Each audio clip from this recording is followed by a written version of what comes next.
Ya estamos una vez más disponibles y una vez más en un conversatorio. Esta ocasión será algo totalmente distinto porque van a ser condiciones totalmente distintas en las cuales se van a desarrollar, pero ya estamos listos para poder desarrollar este evento. Sabemos que ya era un compromiso y los compromisos tenemos que cumplirlos, así que esta ocasión voy a tener el privilegio de transmitir este conversatorio desde lo que es la comodidad de mi casa en el campo. Así que vamos a iniciar este momento. Ya tenemos al autor. Hola, un gusto. Hola, ¿cómo estás? Gracias a Dios, muy bien. Aquí transmitiendo desde un bello y hermoso lugar del campo. Muy bien. Les comentaba de que esta ocasión me va a tocar de esta manera porque en esta ocasión me tocó viajar por una emergencia familiar hasta lo que es una parte donde yo me crecí en el campo, pero ya estamos listos para transmitir en esta ocasión. En esta ocasión vamos a tener al autor Álvaro Cubero, que nos va a hablar sobre sus libros, nos va a dar palabras de motivación y nos va a contar un poco de su experiencia, así que ya lo tenemos. Vamos a darle el tiempo para que él pueda expresar unas palabras antes de poder iniciar. Muy bien, pues nada más agradecerte por el espacio y la invitación para conversar. Y bueno, hay muchas cosas que me interesa, temas que toquemos en esta tarde. Entonces, pues adelante. Ok, perfecto. Para nosotros también va a ser un privilegio el poder tocar diferentes temas porque de esa manera vamos a aprender. Cuéntanos primero un poco qué tal, cómo está el ambiente ahí por tu país. ¿El ambiente en qué sentido? En general, el clima. Bien. Bueno, ahorita aquí es la época lluviosa todavía, es una temporada en que llueve prácticamente todos los días en las tardes, y digamos que es un buen tiempo para pasarse en la casa encerrado, y uno que escribe pues también como que le da el espacio para compartir, digamos. Ok, me parece perfecto. Creo que compartimos las mismas estaciones, época de seca y época lluviosa, igual en El Salvador. Porque para los que no saben, nuestro invitado de esta ocasión es de Costa Rica. Es un país centroamericano, igual que El Salvador. Así que ha sido un gusto poder hacer Entonces estamos en época fría, quiere decir que no hay mucho calor. Así es. De hecho, yo vivo en una zona de San José que es un poquito más alta, digamos, que el centro de San José, entonces incluso aquí el clima es más fresquito durante las noches. Oh, sí, los lugares altos siempre son bastante genial por eso. Y igual, aclarar, van a escuchar interferencia de automóviles porque vivo bastante a la orilla de una carretera principal. Eso es normal, es algo que se va a escuchar.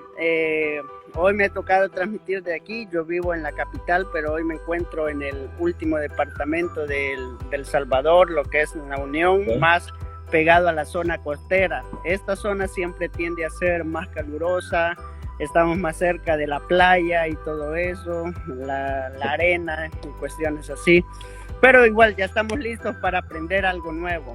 Cuéntanos, Álvaro, un poco sobre ti. Bueno, yo ahorita tengo 51 años de edad.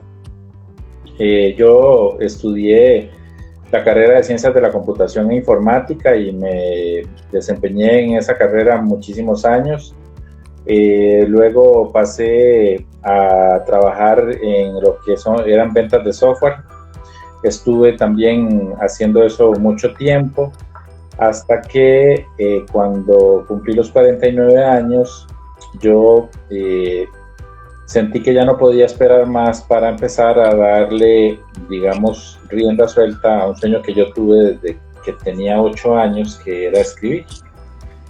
Entonces fue hasta que cumplí los 49, es decir, hace 2 años y medio ya, que digamos empecé a escribir pues, ya en forma profesional o formal, ¿verdad? Porque antes de eso había escrito mucho, pero era, digamos, como cosas sueltas, como poesía, poemas sueltos, algunos cuentos.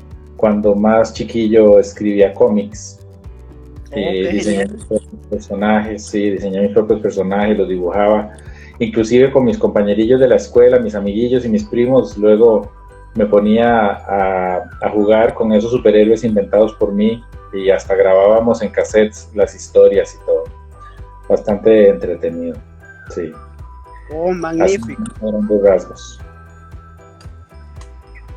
Me parece una magnífica niñez, una magnífica imaginación, porque no todos los jóvenes quizás desde pequeños tienen esa ilusión de escribir. Y no sé cómo se maneja aquí en Costa Rica, pero aquí en El Salvador somos bastante lentos para la lectura. O sea, no a todos los niños les va a gustar, no a todos los jóvenes les va a gustar. Y aún a los adultos, que siempre nosotros tendemos a decir, los adultos son de la vieja escuela y siempre les gusta un poco más, pero en El Salvador no es mucho eso de la lectura o la escritura. Y creo que son pocos, pero en otros países veo que se fomenta bastante ese aspecto. Sí, bueno, de hecho aquí, digamos, yo sí he sentido que hay mucha fuerza, digamos, con el tema de la lectura, ¿verdad? Y eso se ve reflejado, digo yo, en ciertas empresas, digamos, dedicadas a la venta de libros, pues que les ha ido bastante bien. Si no hubiera mercado, pues probablemente no pegarían tanto, ¿verdad? Entonces quiere decir que sí hay un mercado fuerte, digamos, lector aquí en Costa Rica.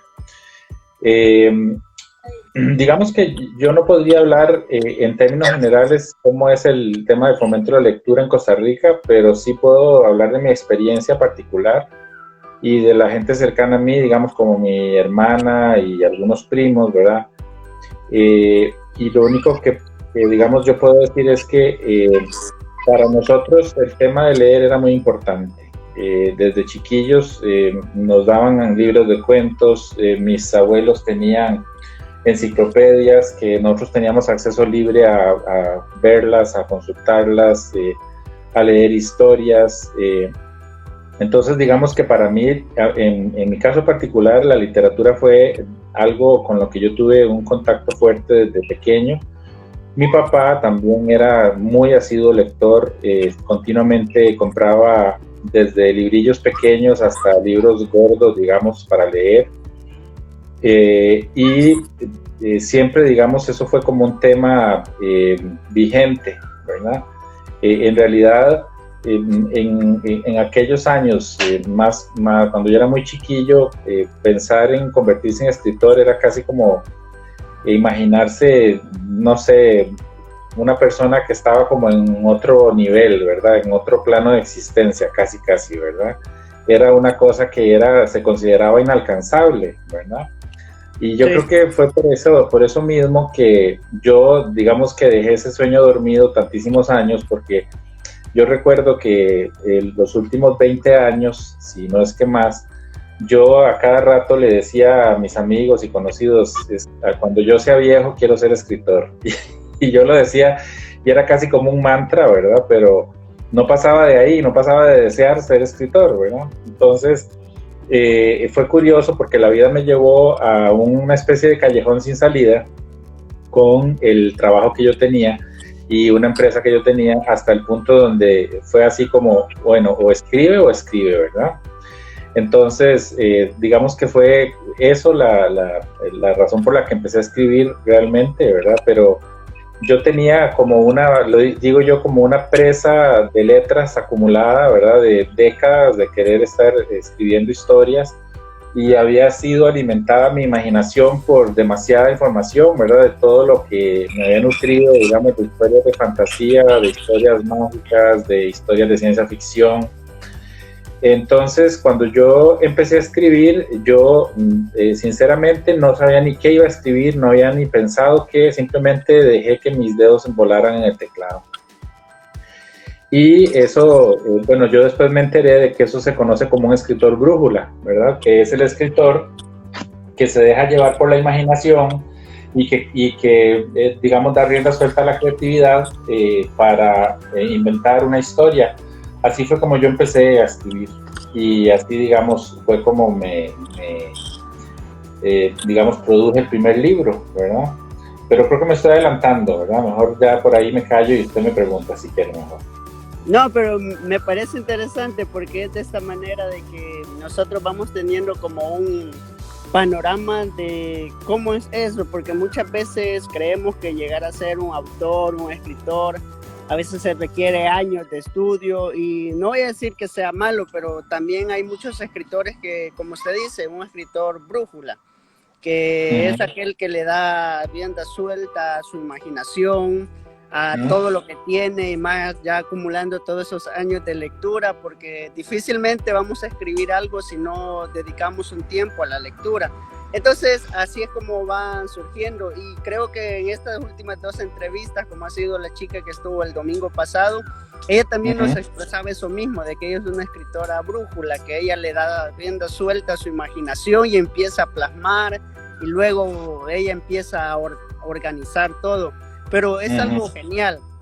Ahora cuéntanos un poco de cómo fue pasando el tiempo y cómo las circunstancias te llevaron a poder a decidir escribir, ya a decir, me toca escribir y tengo que escribir.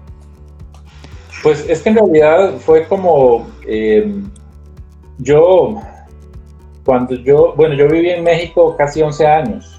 Y allá fue donde mi carrera de informático súper técnico pasó a ser carrera de vendedor de software. Ahí fue donde, digamos, se dio la transición. Cuando yo regresé a Costa Rica, después de estar 11 años allá, yo me vine a poner una empresa para hacer lo mismo, para vender software.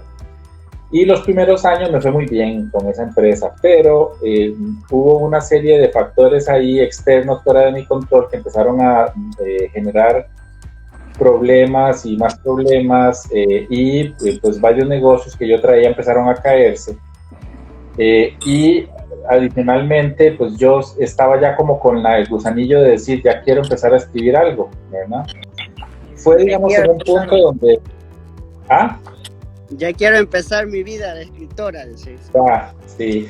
Pero lo chistoso es que yo, digamos que mi mantra era, cuando yo sea viejo quiero ser escritor, eso era lo que yo decía, ¿verdad? Entonces, resulta que después de que yo vi que ya con la empresa que yo tenía estaba un poco complicado mantenerla viva, me puse a buscar trabajo y resulta que descubrí que el mercado no estaba contratando gente de mi edad ya para el puesto en el que yo, digamos, aplico, ¿verdad? Para mi perfil profesional. Sí. Ya yo estaba muy viejo para ser contratado en ese tipo de perfil. Entonces yo dije, mira, la vida me está diciendo que ya estoy muy viejo, o sea, y yo dije que cuando estuviera muy viejo escribía. Entonces pues ya tengo que empezar. Fue así. Y es tiempo, dijo. Ya, sí, entonces, y bueno, obviamente pues he recibido apoyo incondicional de parte de mi pareja, que eso, digamos, ha sido pues realmente lo que me ha permitido meterme de lleno en esta locura, porque si no, no podría haberlo hecho realmente. Y ese apoyo, digamos, no es solamente... digamos, apoyo a nivel de la economía familiar, ¿verdad? Sino también, pues, que se convierte en mi primer lector, en mi primer crítico, digamos, quien aporta no solamente ideas, sino, pues, también, digamos que reacciones anticipadas que yo veo que podrían tener otros lectores a lo que yo escribo, ¿verdad? Entonces, todo eso pues es invaluable, ¿verdad? Eso va más allá simplemente de ser una persona o un compañero de vida, ¿verdad? Entonces, pues por ahí va la cosa. No sé si contesté, me fui mucho por las ramas. Fue un papel bastante determinante en ese aspecto. Vamos a tomarnos un tiempo ahorita para saludar a todos los que están escuchando la transmisión. Si gustan, levanten su manito para poder saludarlos. Saludos a Catherine 0715, a CS Escritos, Markinson y a todos los que estén ahí conectados, y pueden levantar su manito en este momento para saludarlos.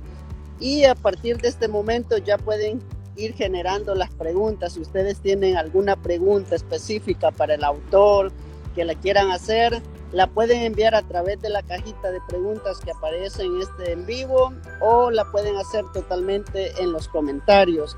Y mientras ustedes van, saludos a Paniagua, Clau, que también nos está sintonizando, y de esa manera yo aquí tengo una serie de preguntas que se las voy a ir planteando y él le va a ir dando respuestas de las mismas que ustedes han hecho llegar. Creo que la primera pregunta ya la respondimos: en qué momento surgió la idea de ser escritor. Ya todos lo sabemos, ya nos lo explicó. ¿Cuál fue tu primer escrito? Creo que también ya lo conocemos, pero si tienes algo que agregar extra a esa pregunta, lo puedes hacer en este momento. Ok, bueno, mi primer trabajo, digamos, publicado es Las 5 razas, ¿verdad? Tal vez lo que podría decir ahí es que la historia de ese libro es curiosa, porque en realidad lo escribí, digamos, en dos grandes fases. La primera fase fue cuando llegué a esta decisión de que tenía que empezar a escribir. Empecé a escribir y llegué hasta el capítulo 15. Y hasta el capítulo 15 totalmente brújula, es decir, se me iban ocurriendo las cosas sobre la marcha, ¿verdad? Cuando llegué al capítulo 15 yo dije, está demasiado enredado esto que escribí y yo no sé cómo desenredarlo, ¿verdad? Y entonces dejé el escrito reposar. Pasaron unos meses y en eso se me ocurrió empezar a diseñar un videojuego basado en eso que había escrito. Porque bueno, informático no dejaré de ser nunca, ¿verdad? Aunque sea escritor. Entonces, y además, curiosamente, yo me metí a estudiar informática porque mi sueño cuando tenía 17 años era hacer videojuegos, ¿verdad?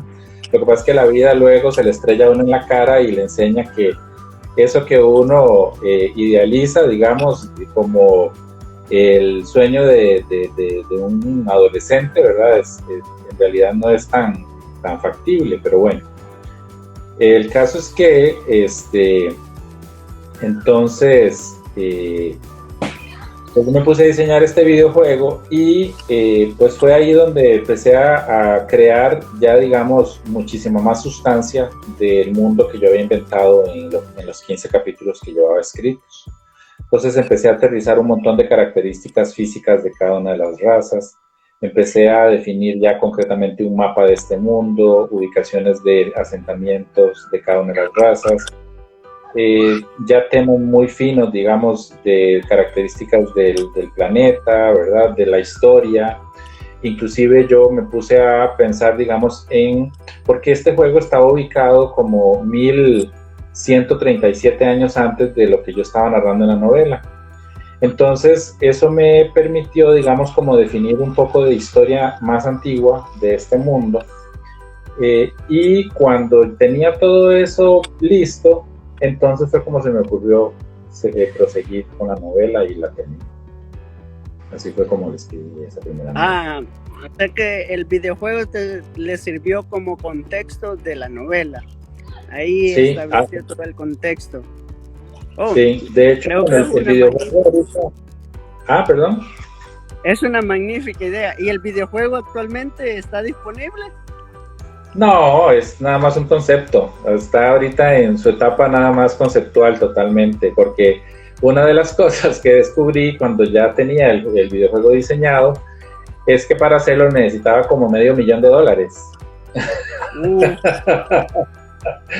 Entonces era un poquito fuera de mis posibilidades, ¿verdad? Y me puse a hacer algunas investigaciones Y realmente era un poco complicado, ¿verdad? Porque si yo fuera, digamos, ya una casa fabricante de juegos que ya tiene una trayectoria, ya tiene juegos exitosos y todo, ¿verdad? Pero probablemente no es tanto el riesgo, pero es una idea totalmente nueva, de un loquillo que pues nunca se ha dedicado a eso, entonces pues realmente eso quedó, digamos, ahí como un bonito sueño que tal vez algún día se cumpla o tal vez mientras yo viva no, pero quién sabe. La vida le da a uno tantas sorpresas que realmente no puedo predecir nada. Pero lo que está ahí, digamos, es como todo el concepto. Inclusive yo creé un video súper sencillo de fondo blanco con letras negras, donde en 3 minutos describo el concepto general del juego, y ese video lo tengo en mi canal de YouTube. Y lo tengo ahí por si en algún momento alguien llega a ver ese video y está relacionado con la industria de creación de videojuegos y le parece que el concepto del juego vale la pena, pues que me escriba, ¿verdad? Mientras tanto, seguiremos dedicados a la literatura 100%. Ok, si gustas di el canal de YouTube, porque yo sé que más de alguien ha de estar diciendo quiero ver ese pequeño video, o personas que vayan a ver este video en el futuro. Puedes mencionar el canal de YouTube donde se encuentra para que así ellos lo puedan buscar. Pues yo en realidad creo que lo que pueden hacer es buscar mi nombre, Álvaro Cubero, y ahí les va a salir el canal, porque no tengo como una dirección específica, son un montón de letras y números ahí que pone YouTube, pero usted se mete a YouTube y pone Álvaro Cubero y ahí le tiene que salir. Ahí le tiene que salir. La otra opción es que el juego tiene un nombre que es Cruzada por la Iluminación, o en inglés le puse Quest for Enlightenment. Entonces, si se ponen esas palabras, pues también sale el video ahí. Ok, ya escucharon, chicos y chicas. Si tienen curiosidad, yo sé que hay muchos chicos curiosos y que quieren saber todo lo relacionado, lo pueden ir a buscar. Ok, así nació el primer escrito. Vamos a hacer un resumen de lo que él nos ha dicho. El primer escrito surgió, digamos, en un momento determinado de su vida. Se empezó a escribirlo de una manera brújula. Escribió hasta cierto número de capítulos, pero después pausó un momento su escrito y empezó a desarrollar un videojuego que le sirvió como contexto de la novela, que posteriormente fue finalizado. Y la idea del juego se encuentra en su canal de YouTube, si ustedes la quieren ver, para tener como una referencia a lo que sirvió de contexto para esa novela. Ok, una de las preguntas que te había enviado decía: ¿por qué te decides escribir lo que son sagas o trilogías o lo relacionado así? Sabemos de que todos estamos relacionados siempre con las trilogías, bilogías, sagas y libros autoconclusivos, pero cuéntanos un poco de ese desafío. Ok, bueno, sinceramente, cuando yo empecé a escribir Las 5 razas, no me imaginé que la idea iba a ser tan compleja que no me iba a alcanzar con un libro. Y yo no quería hacer un primer libro extensísimo. Yo he visto que hay autores muy valientes que vienen y su primer libro es de 600 páginas o de 700 páginas. Yo no quería hacer eso porque pienso que los lectores a lo mejor a veces son un poco más reticentes de explorar trabajos demasiado extensos de escritores desconocidos, y realmente, digamos, es como digo yo, como que puedan tener la oportunidad de meter el dedo gordo en el agua para ver qué tan caliente está, ¿verdad? Entonces meten el dedo gordo con Las 5 razas, y si no se queman o no sienten muy fría el agua y les gusta lo que sienten, pues pueden seguir explorando con el cisma y con Salvación. Las 5 razas está escrito de una manera tal que tiene un final abierto, pero aparentemente es un final feliz. Entonces, si usted no es una persona que, digamos, es muy asidua a leer así de corrido una saga, usted puede venir y sentirse satisfecho con que ya leyó el libro y dice: ¡ay, qué bonito, el final feliz! Ahí usted se queda muy tranquilo. Pero quedan cosas abiertas. Entonces, para alguien que tiene un poquito más de inquietud, dice: bueno, voy a ver qué es la cosa con el cisma. y pues ahí sí los agarro contra la pared, ¿verdad? Así duro y parejo, ¿verdad? Porque realmente el cisma ya es súper intenso, es Lo una historia salvaje. sí, sí, ya sin piedad, ¿verdad? Ya ahí sí, cuando alguien termina de leer el cisma dice, necesito leer Salvación, o sea, ya no se pueden quedar ahí, digamos, con la duda, o sea, ya ahí sí, ahora sí, definitivamente tienen que terminar la historia. Pero, digamos que a mí me pasaron dos cosas curiosas. Primero que nada, cuando yo terminé de escribir el libro, yo pensaba que era fantasía, plana y simple, fantasía, pero investigando descubrí que era fantasía épica, que es, digamos, un subgénero de la fantasía, ¿verdad? Que tiene que ver con... Lo que pasa es que en fantasía épica están, digamos, metidos mucho tipo de historias, ¿verdad? Pero para dar ejemplos de historias de fantasía épica famosas, está El Señor de los Anillos en primer lugar, ¿verdad? Juego de Tronos, digamos que está ahí casi que paralelo o parejo, ¿verdad? Aunque los de Tolkien me lincharían si me escuchan diciendo esto, pero más o menos es como ese tipo, digamos, de historias donde hay todo un mundo, donde hay diferentes razas, distintos idiomas que se hablan entre las razas, donde hay eventos que afectan de forma masiva a todo ese mundo o ese planeta, donde hay magia involucrada y pues normalmente batallas, ¿verdad? En mis historias no hay batallas en la primera trilogía porque yo no quise, digamos, meterme de lleno en el tema de batalla, y de hecho mis historias tampoco tienen un digamos que un trasfondo político que normalmente es el que, digamos, se da detrás de las batallas de la fantasía épica. Aunque hay también historias de fantasía épica que el trasfondo no necesariamente es político para las batallas, como en el caso del Señor de los Anillos, que es como más bien como un malo, gran malo contra el que todos están peleando, ¿verdad? En ese caso, pero digamos, hay otras historias, o la mayoría de las historias de fantasía épica son con trasfondos políticos fuertes. En el mío, en realidad, no le quise dar ese enfoque, y sobre todo porque yo, digamos que le agregué elementos totalmente originales que en muchas de las historias de fantasía épica, digamos que hay como ciertas razas que son las que normalmente se encuentran, y yo no usé ninguna de esas, yo definí mis propias razas. Entonces, desde ahí digamos que ya había un elemento diferenciador importante. Entonces, a veces me cuesta como clasificar en fantasía épica mi historia.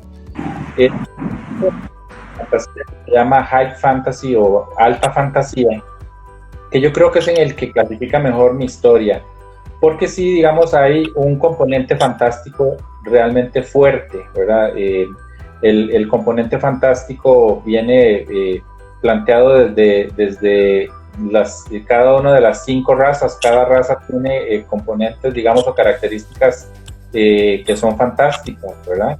Empezando por los forzudos, que son mujeres y hombres de fuerza descomunal, ¿verdad? Que pueden alzar hasta 5 veces su propio peso, romper madera a manos limpias, entre otro montón de proezas que pueden hacer. Luego están los pensantes, que son telépatas, que están conectados a nivel de todo el planeta, en una red mental, digamos, que los mantiene comunicados, ¿verdad? Y que de hecho no acostumbran comunicarse con el habla, de todo es telepático entre ellos, y son empáticos además, pues pueden percibir las emociones de los otros, y son seres muy pacíficos. Luego están los conscientes, que son seres que pueden vivir hasta 2000 años y que son capaces de manipular la energía con el poder de su mente para transformar la realidad. Entonces, de hecho se llaman conscientes porque ellos están conscientes de que este plano es una ilusión y que puede ser alterada esa ilusión con el poder de su mente. Entonces, por eso se llaman conscientes. Luego están los eternos, que son hombres y mujeres que no envejecen, que cuando llegan a la mayoría de edad, a los 21 años, se quedan ahí con ese aspecto, digamos, de jóvenes sempiternos, ¿verdad? Ellos no enferman digamos que tienen una característica muy particular, que es lo que se llama la memoria eidética, que significa que ellos recuerdan todo lo que viven como si acabara de suceder. Entonces ellos son capaces de llevar un conteo muy preciso del tiempo, y como la mayoría son viejísimos, ¿verdad? Pues estamos hablando de seres que tienen siglos o milenios de edad, entonces son muy labiosos, tienen muy buena hablada y tienen un poder de convencimiento muy fuerte, ¿verdad? Son diplomáticos, ¿verdad? Y los eternos tienen las orejas levemente puntiagudas. El origen de esas orejas puntiagudas se describe en el tercer libro, entonces pues no voy a avisar nada más que por ahí está la historia. Y luego está la quinta raza de Koiné, que son los lumínicos, que son seres de pura energía, son seres luminosos, que tienen una serie de características muy particulares. Primero que nada, no están apegados a nada físico, ellos no tienen necesidad de tener posesiones mundanas, no sufren hambre ni cansancio, tienen una serie de características como que pueden ocultarse dentro de los haces de luz, pueden convertirse en un rayo, pueden emular la forma de otra persona, digamos, convertirse como en un holograma de luz, entre otros poderes que no voy a revelar por el momento, porque esos son parte de las sorpresas que se van descubriendo conforme se avanza en el libro, o en los libros, pero digamos que esas son las 5 razas. Entonces, como ves, digamos, el género de fantasía, alta fantasía, es realmente muy intenso, digamos, en estas historias, porque las 5 razas tienen componentes fantasiosos o fantásticos, ¿de acuerdo? Ok, con solo eso que hemos escuchado, yo creo que a la mayoría ya nos da esa motivación para poder leer tus libros. Me llamaba bastante y quería hacer un chiste con esto, con aquellos de que tienen más tiempo, de que tienen buena labia para hablar. Eso sería muy fácil conquistar a las chicas que aparecen ahí. Bueno, de hecho los eternos tienen esa característica muy curiosa, que como no envejecen y ellos sienten que viven para siempre, no tienen ninguna prisa en asentarse ni en hacer familia. Entonces hay eternos que tienen siglos y no se han, digamos, emparejado con nadie, ni han tenido descendencia, porque pues ¿para qué? ¿Verdad? Ellos, digamos, y bueno, los eternos tienen una característica, y es que son muy, digamos, aventureros, entonces no tienden a quedarse en el mismo lugar mucho tiempo, ¿verdad? Como que les gusta explorar. Entonces tampoco eso, digamos, los hace como muy gente de sentar cabeza, ¿verdad? O de hacer familia fácilmente. Muy confiables para una relación. Sí. De hecho, los eternos son bandidillos, porque son muy coquetos, ¿verdad? La raza de los eternos es una raza de gente que tiene, digamos, una belleza así como, ¿verdad? Fuera de este mundo. Bueno, en el caso de Koiné, literalmente, porque está fuera de este mundo. Eso sí, literal. Aquí dice, pero saludos de México, dice. Vamos a leer aquí, saludos desde México, dice. Saludos. Ok, me parece magnífico. Cuéntanos. Sí. No, lo que estaba diciendo es que precisamente los eternos, digamos, son muy coquetillos, ¿verdad? Entonces ellos en realidad no, digamos, como que no se quedan pegados con una persona, digamos, son gente que les gusta explorar, ¿verdad? Entonces, pero sí, obviamente, pues hay familias de eternos y hay eternos que ya establecen un vínculo estable, ¿verdad? Y tienen hijos y todo, pero pues es parte de la cultura, ¿verdad? Es parte de la cultura de eso. Chicas y chicos, si les aparece un eterno o una eterna, piénsenlo muy bien antes de formar una relación, porque son bastante aventureros. Son cosas que van a encontrar en los libros de Álvaro Cubero. Espero de que los compren, espero que apoyen. Ahora veamos otra pregunta, Álvaro, con respecto a lo que estamos analizando, y es que aquí preguntaban algo sobre qué es lo que más cuesta de escribir. ¿Qué es lo que más cuesta?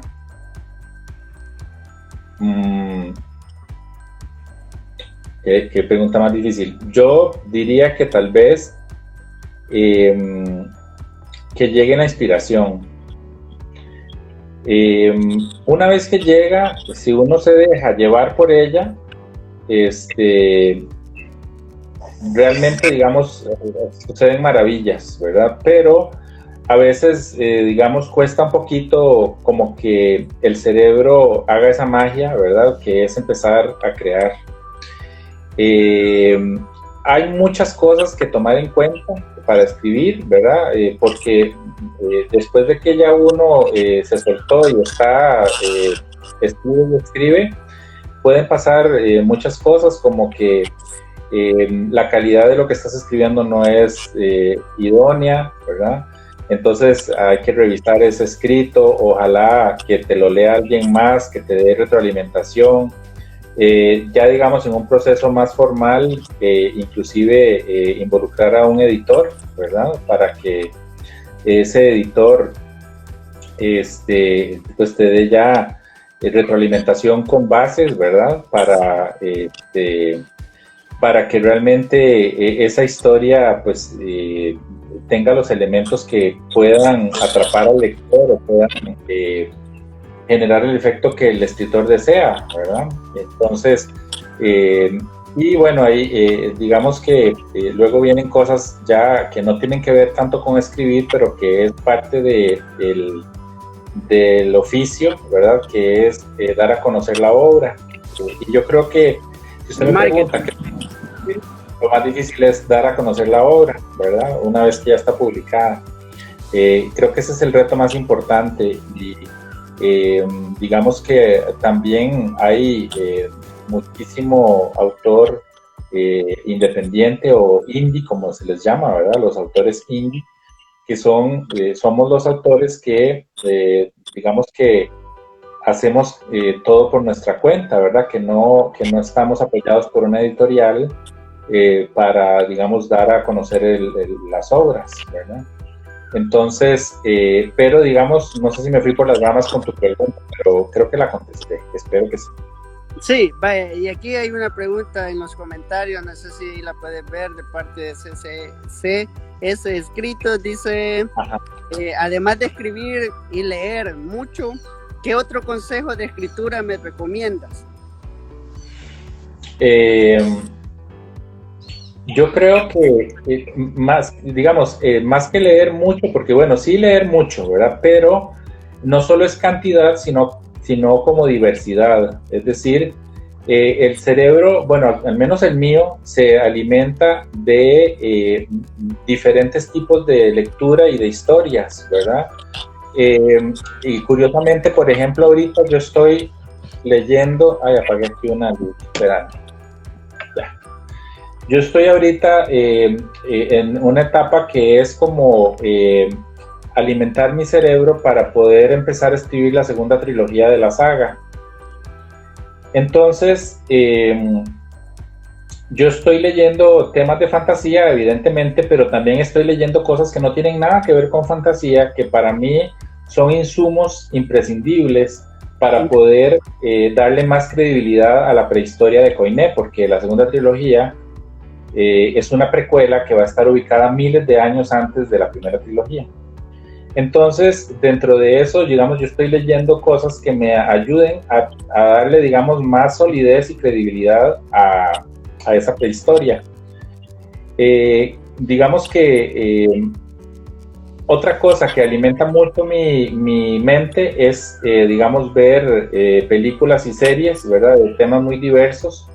Yo me he dado cuenta que el cerebro de uno es maravilloso en el sentido de que hace conexiones insospechadas, ¿verdad? Y a veces cuando uno está inconsciente, es decir, cuando está durmiendo. Entonces, a mí me ha pasado muchas veces que de repente tengo una excelente idea dormido y en eso me despierto, necesito apuntar eso para que no se me olvide, porque, digamos, creo que eso es el punto clave, que es como ir apuntando esas pequeñas ideas, ¿verdad? Como para dar una recomendación concreta, ¿verdad? Es como cuando tengas una idea, apúntala, ¿verdad? Y eso va a ser, digamos, yo lo comparo como con esos hilillos que te salen a veces en un tejido y que vos lo jalás y se te viene aquí todo el hilo, ¿verdad? Y cuando acuerda toda la camisa. Exacto, así exactamente es, digamos, ese apunte puede convertirse en un hilo enorme, ¿verdad? Del que sale una historia maravillosa. Entonces, pues siempre estar como alerta a ese tipo de ideas y apuntarlas para poder luego darles más cuerpo, ¿verdad? Ese, digamos, que sería mi consejo. Espero que le haya ayudado. Así que ya está aquí el consejo, más que cantidad, otra palabra también es calidad de lo que leemos, porque de repente podemos andar leyendo cualquier cosa, pero a veces no tiene un buen aporte o no nos ayuda en el momento de que queremos alimentar nuestra imaginación, alimentar ciertos requisitos que nosotros queremos llenar con la lectura. Y yo siempre he dicho algo y siempre lo digo en cada uno de mis videos, no es simplemente leer un libro más, sino que ¿qué me deja ese libro? ¿Qué puedo aprender? Porque creo que el hecho de leer es por aprender algo nuevo. Decir una palabra o aprender una nueva frase literaria, alguna nueva manera de cómo hacer las cosas diferentes. Entonces la literatura o la lectura tiene esa riqueza de poder cambiar eso en nosotros. Ahora que ya mencionaste el título de tu novela, de tu trilogía, ¿qué significa? Porque cuando yo escucho Koiné, siempre me viene la idea de cuando estudié griego y para mí es como, es una rama del griego, pero yo sé que quizás no tiene nada que ver, porque yo estudié griego durante un tiempo y decía el griego, Koiné, y yo era como que, es una ramificación, una formación del griego, pero yo sé que aquí no tiene nada que ver. Cuéntanos. Pues no asuma antes de tiempo, antes de mi respuesta, porque sí tiene mucho que ver. Y te voy a explicar, sí, claro. Lo que pasa es que, te voy a explicar, cuando yo estaba escribiendo Las 5 razas, yo ni siquiera había ideado el nombre del planeta. Yo no había pensado cómo se llamaba este mundo. Yo simplemente estaba escribiendo algo que sucedía en un mundo que yo sí sabía que no era la Tierra, pero yo no le había puesto nombre. Cuando hice esta pausa, digamos, de que dejé el libro en el capítulo 15 y lo dejé reposar, y empecé a diseñar el videojuego, yo ahí, una de las cosas que yo había mencionado en lo que ya había escrito era que un personaje muy importante, que es una eterna, que se llama Yantul, ella había unificado el lenguaje hablado durante la gran unificación. ¿Ok? Pero resulta que cuando yo diseño el videojuego, se me ocurre que precisamente hay un personaje muy misterioso que no revelo nunca en los 3 libros cómo se llama, que nada más lo llamo con un apodo. El apodo es el Iluminado. ¿Ok? El Iluminado resulta que es un personaje clave, digamos, y un aliado que Yantul tuvo, gracias al cual pudo gestarse la gran unificación. Y dentro de los portentos que se lograron durante la gran unificación, uno de ellos fue la unificación del lenguaje hablado, porque en Koiné cada raza tenía un idioma distinto. Y muchos de los conflictos que se daban era precisamente por malentendidos, porque no se ponían de acuerdo, no se comprendían, y de hecho, cuando la gran unificación inició, tenía siglos de estar ocurriendo un conflicto entre 2 de las razas, entre los eternos y los conscientes, y ya habían habido muchísimas muertes debido a este conflicto, y varias batallas, que pues esas eran descritas en la segunda trilogía. Pero, entonces, cuando yo tengo todo esto y yo le estoy explicando a Marcos acerca de qué nombre le pongo al planeta, él me dice, bueno, hay un idioma que se usó durante el periodo del Imperio Alejandrino, que permitió unificar el habla en todo el imperio, que era enorme, y ese idioma se llamaba Koiné.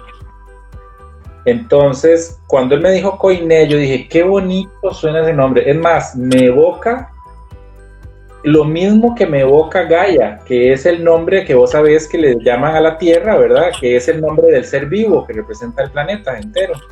Y yo dije, Koiné me suena igual, como un nombre de un ser vivo, qué bonito, le voy a poner Koiné a este mundo. Entonces así fue como surgió el nombre de Koiné.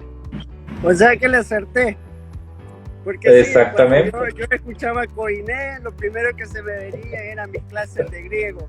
Decía griego, o sea, me acuerdo de que en el imperio de Alejandro Magno estaba Ajá, el idioma estándar que había, lo unificaron y ajá, fue griego Koiné, que de hecho hay mucha ajá. literatura, según dice, bastante famosa, como la Odisea, la Ilíada, Ujú, bastante, una buena parte de la Biblia fue escrita en griego ujú, Koiné, y es como que yo ujú. dije, ¿será o no será que tiene referencia con eso? Así que, me De siento ahí, orgulloso que de me ahí, senté.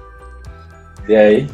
Sí, y entonces, pues, porque al final, digamos, Koiné, el idioma Koiné permitió unificar a un imperio vastísimo, ¿verdad?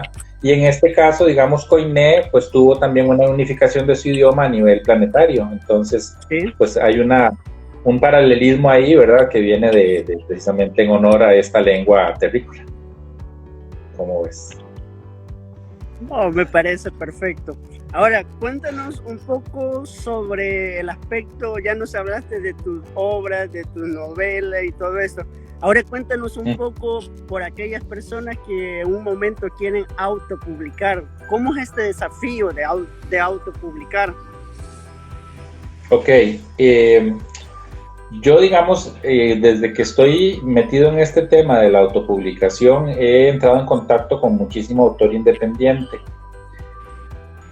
Autopublicar, digamos que tiene varios retos. Primero que nada, eh, hay una cuestión que es el tema de la calidad del libro, ¿verdad? Yo me he encontrado mucho autor indie que desgraciadamente pues probablemente no tiene el presupuesto para velar por el tema de la calidad y ese es un tema que puede pues golpear un poco digamos la fama de las obras autopublicadas, ¿verdad?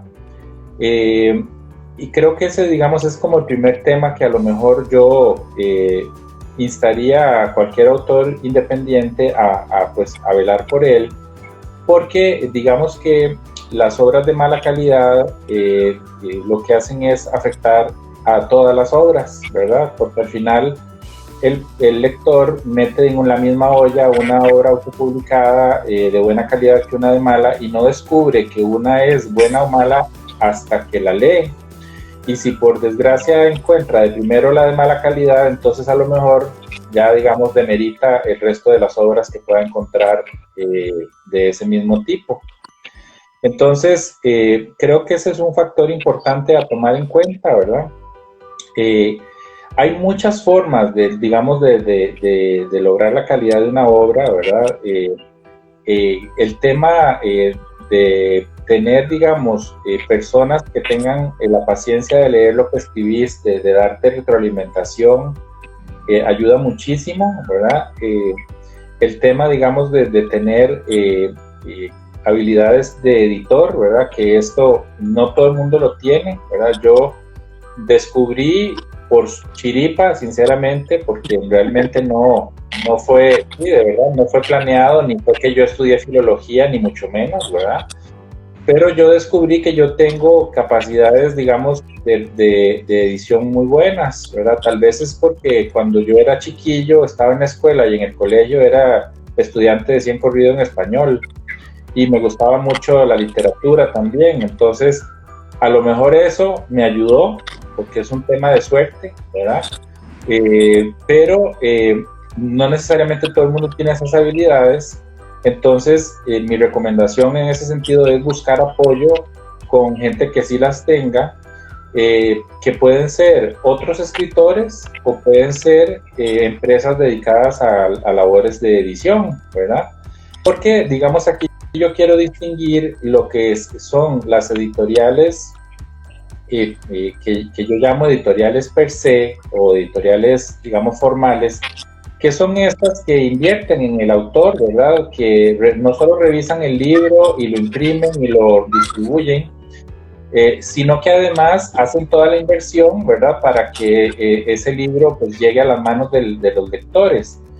Obviamente esto es un riesgo muy fuerte para una editorial, entonces normalmente las editoriales no hacen esto con cualquier obra, ¿verdad?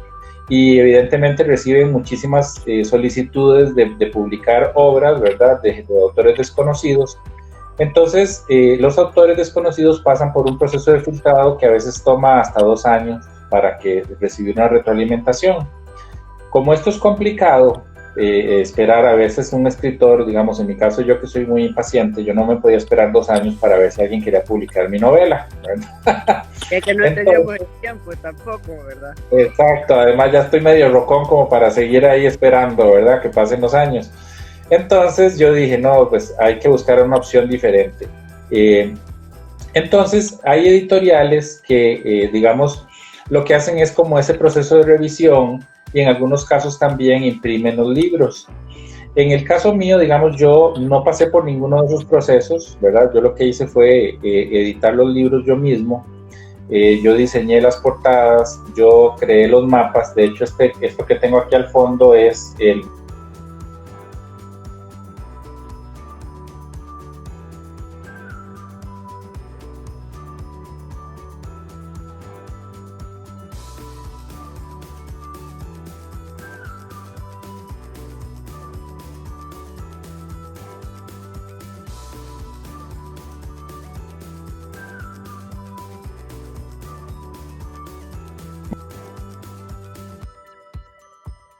¿O me quedé hablando solo?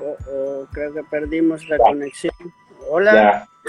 Ya. Te habías quedado congelado, pero ya te estoy viendo mover. Habíamos perdido la conexión por un momento. Ok. Bueno, te decía que yo diseñé los mapas, yo diseñé las portadas, todo, ¿verdad? Sin embargo, hay gente que necesita apoyo para muchas de esas cosas, ¿verdad? Entonces, ese apoyo es importante recibirlo.